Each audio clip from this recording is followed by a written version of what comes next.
I've actually come to really enjoy developers talking about the different consoles and things like that. So I think that as far as the Xbox One X is concerned, it's great. We all know it's great. I think it's something that is pretty much widely accepted as being the best console out and the most powerful console. And I think that, people are very much so starting to kind of accept that in terms of where we are in this console generation.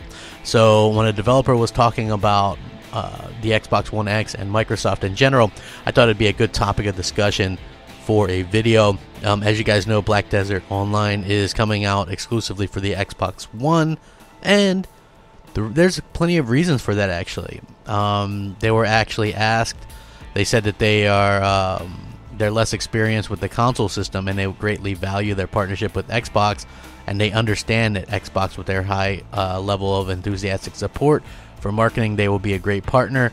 Watching Xbox representatives be optimistic and actively support what they're doing, so they knew that their decision to work with Microsoft over Sony was correct. So, being that as it may, they were talking about the 4K artwork and the 4K support that the Xbox One X is going to get, and it's actually going to be 1080p 30. That's the goal for the standard Xbox One. So you have that going as well. You have two different versions, obviously, a 1080p version or a 4K version. They also says there was a question about the beautiful open world, which makes it a perfect fit for the Xbox One X because the console features a 6 T-flop GPU, and they asked what kind of benefits it has, and they says that it's been very helpful in making the 4K resolution feasible and absolutely beautiful. So in terms of porting it from PC to the Xbox One, they says it didn't take much time. Optimizing it for the console version and changing the UX needs more time than that. So this is very interesting because we've heard that porting games maybe doesn't take very long, but this is one of those games that was a PC game, and to get it over and running on the Xbox One, you have to fix the UI and things like that. I think that's a major problem with a lot of the PC games that come to Xbox, is that they aren't very intuitive in terms of how they handle. So nice to see that they put the time in on this. Then they were talking about the RAM 9 gigs that are available for developers, and they said it helps with extra memory for development of higher specifications because they need the game to run extra smoothly on the Xbox One.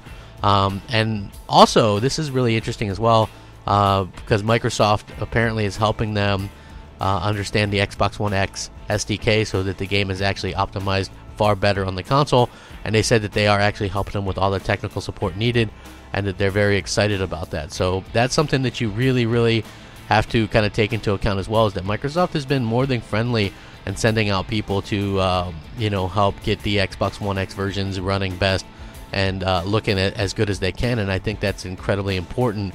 As far as I'm concerned, Microsoft is really kind of landing everything on the up and up, you know what I mean? And this is something that Xbox fans should be incredibly excited about, is that Microsoft isn't afraid to send their own people out to help lend a hand to get these games up and running and looking their best. And that's really what's setting apart Microsoft from Sony right now, because if you look what Sony's doing, it doesn't even seem like they're doing much in terms of getting people out there to support the PS4 Pro. It's like one of those and maybe that's a good or bad thing depending on what you think or where you're looking at it, but I will link this so you can check it out. Interesting to see how developers react to the Xbox One X for sure. Some groundbreaking stuff for sure, and Microsoft helping out. That's the key difference between the Xbox One X and of course the PS4 Not So Pro. Let me know what you think. Sound off, rate, comment, subscribe. I would appreciate it. And if you wouldn't mind, hit that like and subscribe button. I would appreciate that as well. And if you want to hit me up on Twitter at @the_Crapgamer or Xbox Live MOH _Crapgamer. And as always, rack 'em up. Have a great day. Crapgamer out.